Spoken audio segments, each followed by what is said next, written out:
Olá, salve, salve. Boa noite a todos e a todas. Espero que estejam bem. Vou fazer mais aquela live de terça-feira. Eu acho que essa é a nossa quarta ou quinta live. Convido a todos e a todas para assistirem a trilogia que finalizou na semana passada, falando sobre o complexo de Édipo, o que há de mim naquilo que eu me queixo, se os meus sonhos são utopias, se são quimeras ou se são realmente sonhos. E aí eu passei pelo complexo de Édipo de forma muito resumida, falando do mito, falando de Freud, falando de Lacan. Tá? Então fica o convite para quem tiver afim. E hoje o tema é sobre ansiedade. A gente vai conversar sobre ansiedade e a ideia é remédio versus filosofia. Bem, gente, eu vou fazer aqui um posicionamento crítico, tá? Em relação ao que a gente vê majoritariamente. Claro que eu trago uma perspectiva que vem da psicanálise, uma perspectiva que vem da filosofia, que vem de um senso crítico, tá?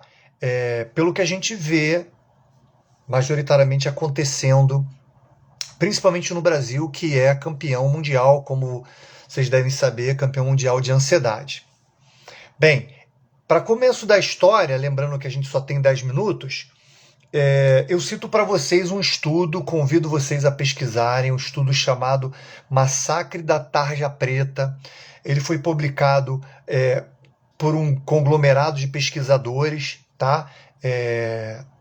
Em 2011, se eu não me engano, esse estudo, Massacre da Tarja Preta. E teve gente da Unicamp, teve gente da USP, teve gente do Albert Einstein, não o hospital, tá, gente? Onde eu anotei aqui para dar o nome certo, ó.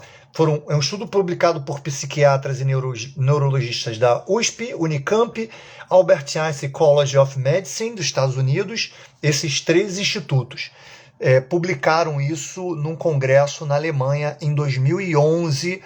Eu convido vocês a pesquisarem, procurarem esse estudo, que o resumo é o seguinte, gente.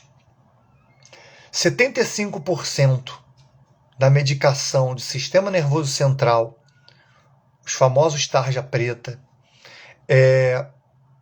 75% do que é prescrito hoje em dia, segundo essa pesquisa, é desnecessário, é excedente. O que eu estou querendo dizer aqui, através dessa pesquisa, é que, claro, a medicina avança e traz muita solução importantíssima, mas o que o estudo comprova é que existe uma banalização quanto à medicação no caso das crianças e adolescentes, e o percentual não é baixo. É de 75% das crianças e adolescentes que tomam medicação para TDAH e para ansiedade, essas coisas todas, 75% dos casos seria desnecessária a medicação. Ponto. É isso que traz essa pesquisa, e eu convido todo mundo a se inteirar um pouco mais sobre esse assunto. Gente, se a gente pensa hoje o volume e a velocidade de informação em que não só crianças e adolescentes, mas todo mundo é submetido hoje em dia, só a nossa pretensão de achar que a gente dá conta disso tudo já é um motivo para elevar nossa ansiedade, para elevar nossa vibração. Ok? Só isso. Não é só isso. Tem muitas outras coisas além que vão corroborar para essa ideia de deixar a gente um pouco mais acelerado do que o normal, digamos assim. E aí você percebe também, para você dar um passo atrás e perceber que o mundo tem um ritmo, o mundo tem uma velocidade, né? Por exemplo, isso é uma perspectiva muito crítica à ideia do capitalismo desde a perspectiva filosófica e também psicanalista. Vamos falar da questão psicanalítica para resumir. Cara, a gente tem um vazio. E o capitalismo é muito competente quando ele diz, vazio que eu digo no vazio existencial. Sabe essa tristeza? Sabe essa angústia que você está sentindo? Pois é, eu soluciono. Vem a propaganda com a solução daquilo que vai resolver o seu problema. E resolve. circunstancialmente, momentaneamente aquele vazio é preenchido pelo que você compra. Logo depois o vazio volta e aí vem aquela ideia de novo de você correr atrás para comprar algo novo. Todo mundo conhece gente que funciona mais ou menos assim. O Schopenhauer falava muito do pêndulo, né? Que para mim é a expressão mais deprimente de toda a filosofia, que é dizer que o ser humano oscila entre o vazio, de não ter vazio, e o tédio por ter já o que você queria e agora aquilo não faz mais sentido. Triste demais, né? Ele já vislumbrando um pouco a ideia do desejo que vai ser desenvolvido pelo Freud e tal. Então, assim, o mundo está o tempo todo nessa correria, velocidade de informação, internet, o famoso Terra 2 do George Forbes, né, o famoso modernidade líquida do Zygmunt Bauman, ou seja, a gente está no mundo que é o mundo pós-industrial. Né? Não estamos mais naquela coisa industrial, a gente está numa outra realidade, uma realidade muito mais acelerada, com muito mais velocidade de informação e que a gente está o tempo todo sendo testado, o tempo todo trabalhando no limite. O mundo nos convida a isso. E aí, quando a gente não dá conta, quando a gente entra no borderline, quando a gente entra no burnout, quando a gente entra na ansiedade, quando a gente entra na depressão, quando a gente sucumbe, quando a gente não dá conta dessa velocidade que conta com o nosso, né, a nossa neurose, que conta com a nossa cumplicidade, né, concordando que eu tenho vazio e acredito que pode ser preenchido. Então, quando essas coisas se combinam, esse mundo jogando a isca e você querendo correr atrás dessa isca de velocidade, a tal normose, né, que a gente fala que é uma doença, você ser normal hoje em dia, com essa aceleração do mundo, significa necessariamente que isso vai trazer danos psicológicos, físicos, emocionais, de relação, competitividade excessiva, individualismo esquizofrênico, né, materialismo excessivo. Isso tudo vai trazer um preço. E aí o grande barato da lógica, que não tem lógica nenhuma nisso, né, mas dessa mentalidade difusa que a gente percebe, é que se eu não consigo me enquadrar, eu sou o loser, né? O americano fala muito isso, né? Eu sou o fracassado, eu sou o outsider, eu sou o cara que está fora disso tudo. Então tem esses dois pesos e medidas, ou seja, o mundo demanda uma velocidade, o mundo demanda um ritmo muito acelerado, e essa aceleração não é subjetiva, é só você comparar com a questão da produtividade, né? O que é exigido de produtividade, se você percebe o ritmo do mundo, o ritmo das estações, o biorritmo, né? O sol acabou, agora é hora de parar. E quando você faz uma comparação com o nosso ritmo de trabalho, de demanda, de tudo da vida, facilmente a gente vai perceber que tem uma distância muito grande de um para o outro. E isso cobra um preço. Esse é o primeiro problema. A gente se submeter a isso. Qual o segundo problema? É a gente ser o loser. É a gente ser o perdedor por não dar conta do que o mundo exige. E o que faz a gente ter senso crítico para se encontrar nesse momento, para perceber essa armadilha, né? Eu tenho um amigo que tem uma alegoria maravilhosa para isso. É como se a gente estivesse num trem a 400 km por hora rumo a um precipício. Eu acho essa alegoria maravilhosa. Nesse sentido, nesse aspecto, tanto faz se você é um maquinista, se você está na primeira classe, se você está na executiva, na econômica, se você é funcionário do trem, tanto faz. É um trem que está indo a 400 km rumo ao precipício. E é mais ou menos essa ideia que a gente vive hoje em dia. Acompanhar o ritmo do mundo significa adoecer. Né? Os números estão mostrando isso. Então, e a gente tem muito o que agradecer ao avanço da medicina em relação aos remédios que podem nos ajudar. Mas aí eu volto para o início da nossa conversa para citar para vocês esse estudo da Unicamp de 2011, que 75% dessa medicação é desnecessária. E aí entra o mote nosso papo aqui que já está finalizando.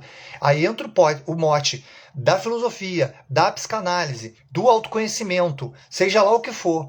A gente precisa ter uma referência, a gente precisa sair um pouco desse tumulto e olhar de fora, criar um espaço aqui dentro, criar um espaço aqui na cabeça, no corpo, ganhar uma presença, ter senso crítico, para poder enxergar um pouco de fora essa loucura que o mundo se encontra hoje em dia.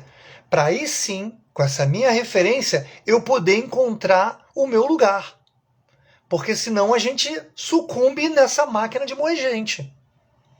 E aí entra a filosofia, aí entra a psicanálise, aí entra o autoconhecimento, aí entra o bom bate-papo, boas relações, não aquela coisa da competitividade excessiva, mas aquelas pessoas nas quais a gente pode conversar abertamente sem que usem o que a gente está falando contra a gente. Então a gente precisa criar essa fortaleza, né? É aquela relação que eu falei numa live que eu fiz há 2 semanas atrás, né? Nós não somos independentes, isso é uma ilusão. Nós somos dependentes, mas a gente precisa criar uma autonomia. A autonomia não está na contramão, não é um antônimo de dependência, tá? São coisas que se complementam. Talvez não no sentido lógico, corriqueiro, mas, enfim, você tem que voltar lá na outra live, porque isso não vai caber aqui agora. Mas é isso que eu queria falar para vocês. Existem outras perspectivas para a gente tratar, lidar, não digo tratar, com essa nossa aceleração, com essa questão da ansiedade, que é muito pertinente quando a gente fala do mundo, do planeta, do país, que é campeão mundial em ansiedade. Pensar novas perspectivas, senso crítico. E aí falo de novo, autoconhecimento, falo de psicanálise, falo de filosofia. E falando em filosofia, só para vocês citarem um exemplo, eu sugiro a leitura desse livro. Quem não sabe, Prozac foi o primeiro e mais famoso antidepressivo, né? Do mercado farmacêutico. E aí o Lou Marinoff fala isso. Mais Platão e menos Prozac. Que título maravilhoso, né? Que título maravilhoso. Ou seja, ele faz o que ele chama de filosofia, de terapia filosófica. Ou seja, vamos tratar a ansiedade, vamos tratar nossos problemas pelo que os pensadores já falaram por aí, né? Vamos trazer Platão, vamos trazer Sócrates, Aristóteles, Nietzsche, vamos trazer todo mundo para ver o que esses caras têm para falar para a gente, né? Para eu me localizar, para o meu autoconhecimento, para eu achar o meu espacinho e não entrar nesse vagão, nesse trem que está a 400 km por hora rumo ao precipício, tá? Então, na verdade, eu não vim apresentar porque nós não temos tempo. Eu só vim colocar um senso crítico, meu tempo já estourou. Só vim colocar uma perspectiva diferente do que a gente vê no senso comum. Você tem um problema, você tem uma ansiedade excessiva, você tem um pânico, você tem não sei o que mais, e muito bem-vindo quando a gente realmente precisa de ajuda medicamentosa para sair daquela crise, mas segundo a Unicamp, a USP e o Albert Einstein College, 75% dos casos é desnecessário. E aí a gente precisa dessas outras perspectivas, tá bom? Eu queria falar um pouco mais sobre isso, mas não vai dar, tá? Resumo da história. Vamos falar de filosofia, vamos falar de Platão, vamos falar de psicanálise, vamos falar de um bom papo com gente querida, vamos falar de autoconhecimento, vamos falar de mindfulness, vamos falar de meditação, vamos falar de outras coisas para a gente ir ganhando musculatura emocional e psicológica para lidar com esse mundo. Vamos afastar um pouquinho do mundo e observar ele de fora para encontrar uma posição mais confortável em que a gente não precise sucumbir a essa loucura do dia a dia. É isso. Beijo, desculpa, estourei meu tempo. Quem quiser seguir essa conversa, escreve lá para mim no meu Instagram, @MarcoPantojapsi, e a gente segue a conversa por lá, porque meu tempo aqui estourou. Desculpa, Tony, não consigo. Muita coisa para pouco tempo. Beijo para todo mundo e até semana que vem, terça-feira, 18 horas, aqui no Contém Amor, Amai-vos. Beijo!